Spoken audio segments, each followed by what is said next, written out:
Hi everyone, so thank you so much for coming back to my channel. So in today's video, I thought it would be fun to answer my top 10 most asked questions. And so yeah, let's just get started.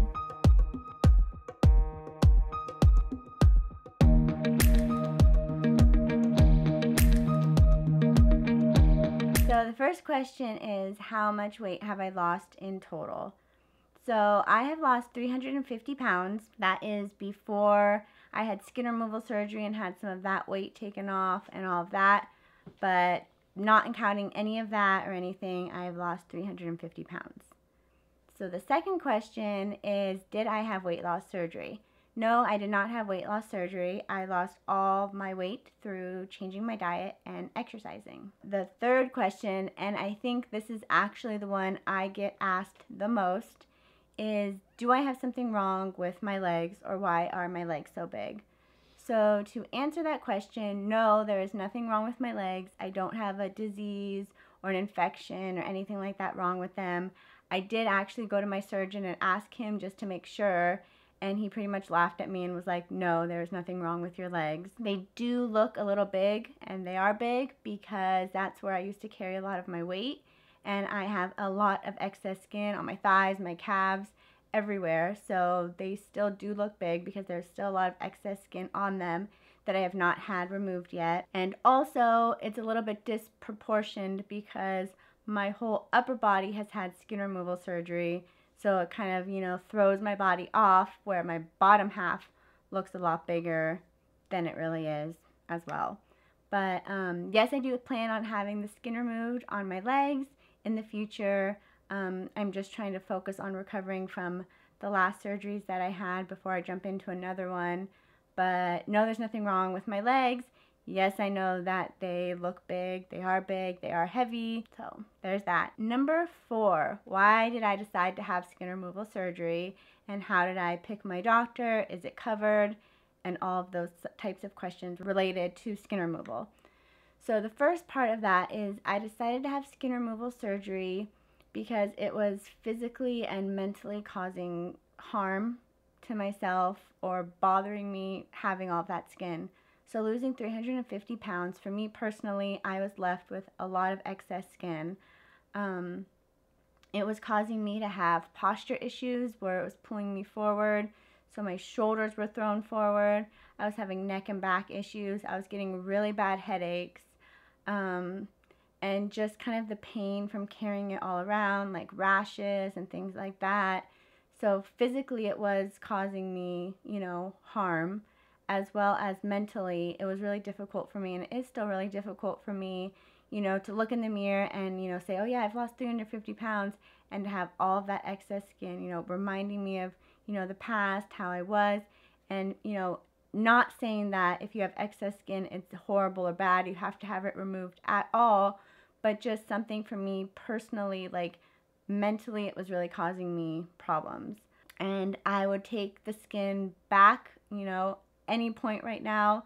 It is so worth, and it's so much better to have that excess skin than being 500 pounds. So, I wouldn't be scared to have the excess skin, and I know the excess skin is not a big deal to a lot of people, and if you choose not to have the surgery, it's totally fine. I'm not saying, you have to have the skin removal surgery to be happy. And then how did I pick my surgeon? So I saw a lot of doctors within my insurance healthcare plan. None of the doctors performed the surgery that I needed, the type of skin removal and the excess volume that I had. So I did go outside, and I was referred, by a friend who knew about the surgeon, had work done by him, said he was great. I went and saw him, did research on him, and, we just had a really strong connection from the very beginning. He made me feel like a human being. He never put me down because of my weight, the excess skin. I did even have some doctors tell me it was my fault for having all that excess skin, and I should just be happy that I was alive, and why do I even need skin removal surgery? So there was a big process in going through, seeing a bunch of different doctors, and I did pick the one I did because, like I said, he's amazing. We had a really strong connection. He was experienced in this. He has done this before, and he was just great. So that's how I kind of, chose him. But I definitely recommend, talking to your primary doctor, going to see a bunch of different doctors and just kind of getting a feel for them, you know, what type of results they do, what type of surgery they do, how much experience and practice, and all of that is kind of my advice as to who, you know, to pick for a surgeon if you're thinking of going through that. And then, is skin removal surgery covered by your insurance? So this question, you know, I'll kind of answer briefly because it is something that really angers me, to be honest. But no, it is unfortunately not covered by insurance right now, which I think is absolutely crazy, especially if it's medically, like physically and mentally and emotionally, like causing so many problems for people. How these doctors can say it's not medically necessary to have it removed. So just putting it out there, I think it's ridiculous that it's not covered. Hopefully in the future it does get covered. But unfortunately right now it is not. If you need it, fight for it. You know, don't give up. Don't be told no.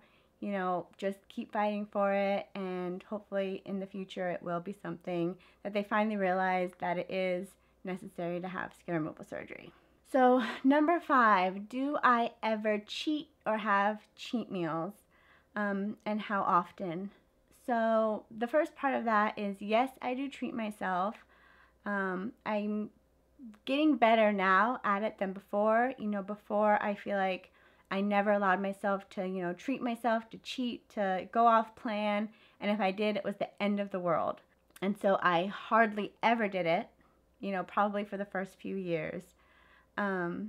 Now I'm getting better with it. You know, like I said, during this whole journey, this whole process, I am changing my relationship with food, how I view food.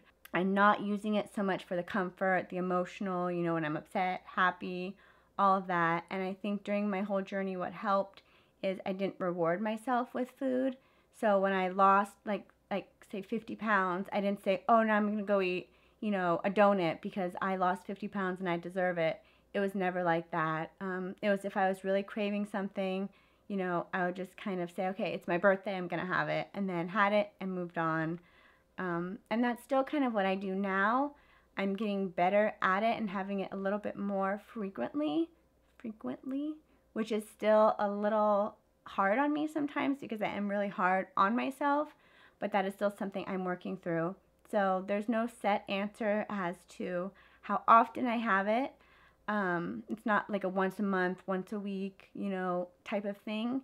It's kind of now if it's a friend's birthday and we're all going out for pizza, then I may, you know, allow myself to enjoy pizza that day or things like that. But it's not like a set, okay, today's the day and, you know, we're going to do it. So, like I said, I'm still a work in progress. I'm still, you know, fighting battles and things like that, especially with food and going off, quote unquote, plan. But that's kind of what I do with that. But yes, I do treat myself, and I don't call them cheats. I do call them treats, and kind of just enjoying them when I feel like it. And the best advice with that I can say is if you have a treat or you kind of go off plan, instead of being so hard on yourself and maybe not eating for the rest of the day, or, you know, saying, oh, I hate myself that I did this, things like that, have the treat and move on. Just keep going with your life. You know, don't use it as something where, oh, now you failed, now, you know, it's ruined, I'm going to gain 20 pounds now. Like, the best thing to do is to eat your treat and then just keep going with your workouts, with your eating, with your water. Just keep on going. Just keep on moving forward. And then, what is my favorite treat meal? So I have 2 favorite treats that I usually go to. It's nachos or a donut. Once in a while it's pizza, but I've gotten pretty good at making like healthy pizza alternatives. So if I'm really feeling like pizza, I just kind of eat pizza. But nachos or donuts, I would say, are my 2 go-to treat meals. So number 7 is, do I weigh myself? I used to weigh myself once a week, every Sunday morning, probably for about 4 years. And then recently, since like my skin removal surgeries, starting so last summer, I weighed myself maybe once every few months just to kind of check in. But to be honest, I started becoming, you know, dependent on the scale, letting the number determine my success. If I failed, if I didn't lose weight that week for whatever reason, that whole mindset of what did I do wrong? What could I have done differently? Even if you were spot on. So I really started becoming dependent on that number, and I literally let, how much weight I lost that week or whatever determine my day, determine my week, and, I pretty much had a breakdown if the scale didn't move. So I am weaning myself kind of off of that for right now, especially after surgery where my body, becomes really swollen. You retain water and fluids and you're not moving as much. And even if they're removing weight from your body with the skin, the scale was still going up a little bit until you started recovering more. But I'm really trying to break the habit of depending on the scale so much. So for right now, no, I am not really weighing myself. And I think weighing yourself is a great tool to kind of judge your progress and how you're doing. But I definitely think there's so many other ways to determine your success and to show how you're doing other than the number on the scale. So it's kind of a tricky question to answer. Yes, I do weigh myself. No, right now I am not really weighing myself. So I think it's just figuring out what works for you. And, if you're having an unhealthy relationship with the scale like I was, it may be time to, start measuring it, in inches or how your clothes fit or things like that instead, because it's definitely not something you want to become super dependent on and base, your success on a number, because that's ridiculous. That's crazy. So, and then number 8, do I eat carbs? Am I on the keto diet? Did I give up sugar? Do I eat, what kind of diet do I follow? So pretty much I joined a weight loss program and they kind of set the calories that I'm on. And so it's pretty much counting calories. That's kind of where I'm at. And then it fluctuates how many calories kind of that I'm on. It started higher. It's a little lower now. And then during like recovery, when I'm not working out, it's kind of, more counting calories than anything. So yes, I eat carbs. Yes, I love bread. Yes, sometimes I have chocolate cake for, dessert. It's all about portion control and eating things in moderation. And that's what I think really helped me be successful. Was I didn't cut anything out of my diet. I just really watched what I ate, watched kind of the calories I was consuming, made sure I was, burning enough calories and all of that. And I think that's what really helped me. Number 9, did I ever hit plateaus? And if I did, what did I do to keep moving forward and kind of break it? So I know there's a whole bunch of different theories, different people saying, there's no such thing as hitting a plateau, everything about that. And to be honest, for me, I did actually hit little plateaus where I would do, everything, exactly strict to my calories, my workouts, my food, how many steps I got, all of that, and the number on the scale wouldn't budge. And that pretty much happened to me a few times during my journey, actually. And it was really frustrating. But the best thing that I can do and tell you for advice like that, if you are feeling like you're struggling with that, is really make sure that you're really looking at the food you're consuming, making sure you're measuring everything out, if that's what you're counting, or calories, or, making sure you're not adding in extra things here and there that you aren't tracking. You aren't going out to eat every night, even though you're ordering a salad or things like that. Like, really get back down to the basics and make sure you follow your plan, follow your schedule, your calories, you're measuring, and, make sure you drink your water, maybe, get a little extra walk in, change up a workout maybe a little bit. But if you are doing everything, right, you just aren't seeing, like I said, the number on the scale move, try measuring yourself in inches, and do that for a little bit to see if that's, working or going down. But I never really did anything crazy. I wouldn't recommend dropping your calories drastically in order to, burst through the plateau or anything like that. I would just keep doing what you're doing. Try not to let it stress you out, because I know for me, if I stressed about it, then the scale would definitely not move. Like, I would definitely still be stuck. But again, just watch everything you're doing, making sure you're following your plan, getting enough water, getting enough sleep.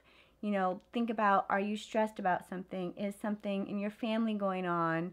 How are your relationships? Are you angry, upset, sad about something? Because all of that can affect your weight loss too. So just make sure, you really take care of yourself as a whole. get back down to basics, you know, and I'm sure that you'll bust through that plateau. You just have to be honest with yourself and really make sure that you are doing everything right and what you're supposed to do. So the last question is, how do I or did I stay motivated to lose all of that weight? And honestly, for me, the more I saw results, the more I kept wanting to go. And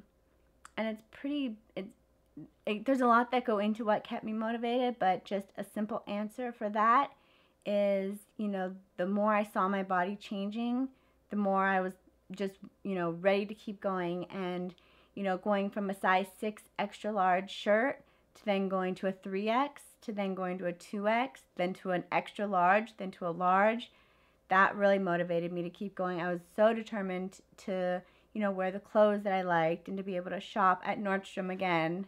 Like, little things like that were huge for me. So setting small goals, and then when you see yourself hitting those goals, it makes you just want to keep going. And that's what it did for me. Remember why you started. Remember why you're on this journey. And, you know, if you want that piece of cake, you know, have a bite of it or do whatever. You know, it's a journey. It's not all going to happen overnight. And just make sure that you're doing the very best you can all the time. And that's pretty much what it was for me. You know, I'm going to do a whole video about, you know, motivation and what kept me motivated, but that's just kind of a short little answer for that. Just remember why you started, set small goals, and, you know, the more you see results, the more you're just going to want to keep seeing results and keep going.